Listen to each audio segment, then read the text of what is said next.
brazos de mi madre a la hamaca, de la hamaca a los brazos de mi madre.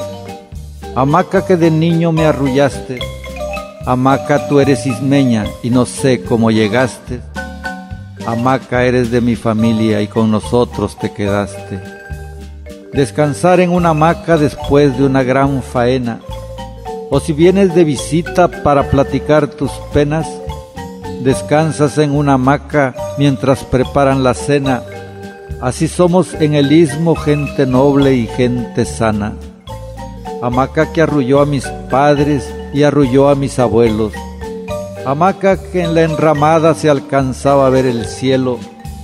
Hamaca que se ganaba el que llegaba primero, y así se respetaba porque era de caballeros. Hamaca de hilo algodón, hamaca de hilos de seda, también hamacas de ixtle, esas fueron las primeras, donde la teguana hermosa se mecía en la enramada. Hamaca donde descansaba el que del campo llegaba. Hay hamaca en la enramada y hamaca en el corredor. Ahí debajo del árbol hay hamaca para dos, hamaca para hablar de amores y hamaca para hablar con Dios.